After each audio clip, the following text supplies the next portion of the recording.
রহমতুল্লাহি ওয়া শুধু দর্শক, আমরা যে বিষয়টা এখন নিয়ে খুব মহা ঝামেলার ভিতরে আছি।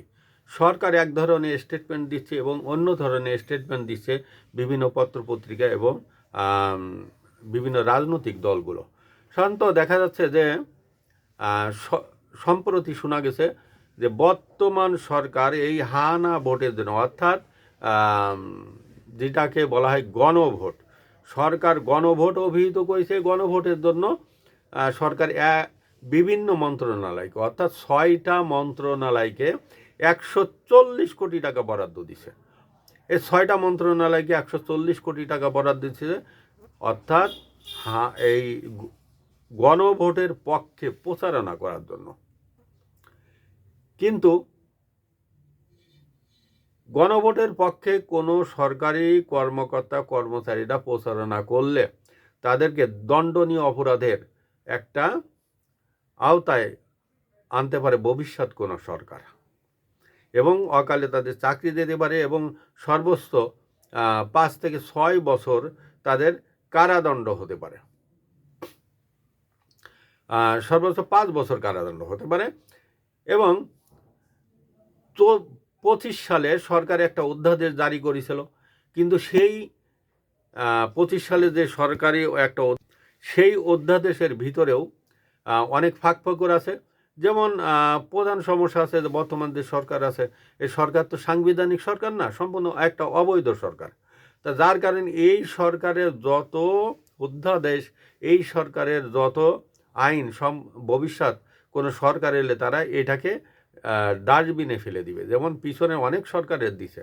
আমরা 1979 সাল এবং 83 সালে একটা গণভোট দেখেছি, তখন হা না ভোট দিয়েছিলেন। 1979 সালে তৎকালীন প্রেসিডেন্ট জিয়া একটা গণভোট দিয়েছিলেন। 1983 সালে তৎকালীন প্রেসিডেন্ট ইরশাদ সাহেব একটা গণভোট দিয়েছিলেন। সরি, আমি ভুল বলেছি, প্রেসিডেন্ট নয়, দুইজনই তখন সামরিক আইন প্রশাসক ছিলেন। তা যার কারণে এটাকে কিন্তু পরবর্তীতে বাংলাদেশে আদালত, সর্বোচ্চ আদালতে এটাকে অবৈধ ঘোষণা করেছিলেন। সম্প্রতি আমাদের শফিক সাহেব একটা করছেন, উনি একটা বিবৃতি দিচ্ছেন যে যারা গণভোট নিয়ে সমালোচনা করছেন তাদের জানার পরিধি কম। এখন জানার পরিধি কম বেশি অনেকেই জানে, কিন্তু 1986 সালের অর্থাৎ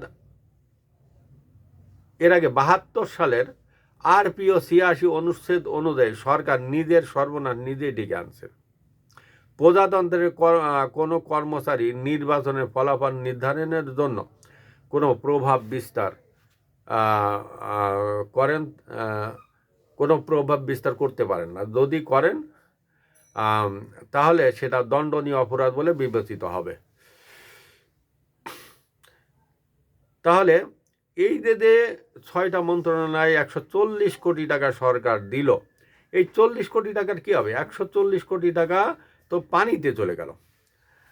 এবং সরকার দেখা যাচ্ছে যে এই 6টা মন্ত্রণালয়কে দিয়ে তেমন একটা কিছু করতে পারছে না। সরকারি কর্মকর্তা কর্মচারীরাও এটা নিয়ে অনেক দ্বিধাদ্বন্দ্বের ভিতরে আছে এবং তারা দুশ্চিন্তার ভিতরে আছে। একটা আছে, বর্তমান সরকারে কাজ না করলে তারা সাসপেন্ডের মুখোমুখি হতে পারে, এবং ভবিষ্যৎ সরকারে যদি আসে তখন এদের বিরুদ্ধে এই প্রচারণা চালানোর জন্য একটা ব্যবস্থা নিতে পারে। যার কারণে তারা একটা, ওই যে গ্রাম্য ভাষায় একটা কথা বলে, রামের করা যাই দেওয়া কাটে আসতেও কাটে, এইরকম একটা পরিস্থিতির ভিতরে পড়েছে। এবং এইটা নিয়ে সরকারি কর্মকর্তা কর্মচারীরা মহা দুশ্চিন্তা আছে। আবার অনেক রাজনীতিবিদদের এই বর্তমান সরকার লেলিয়ে দিচ্ছেন।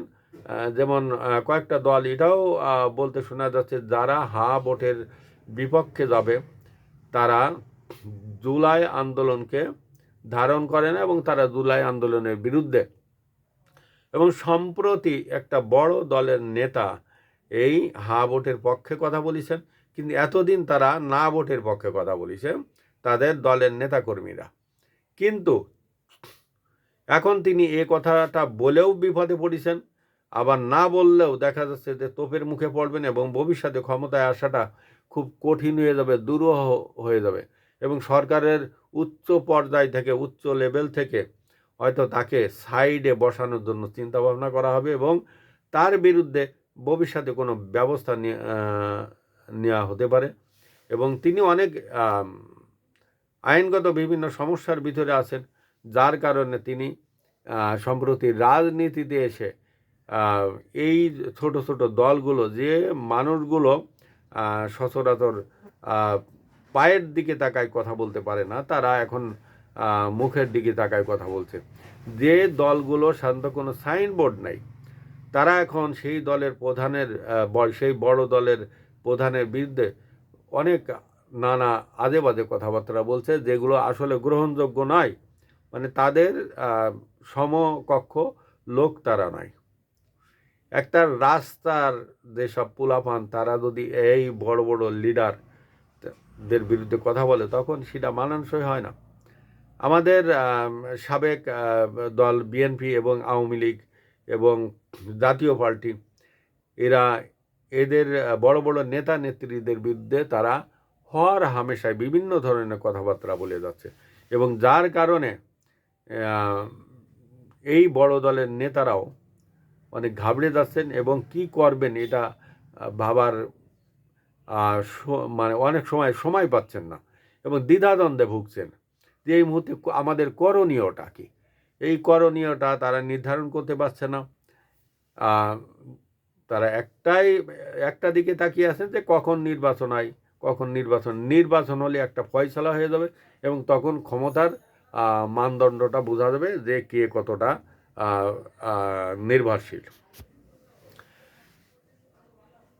সুধী দর্শক, আসসালামু আলাইকুম ওয়া রাহমাতুল্লাহি ওয়া বারাকাতুহু।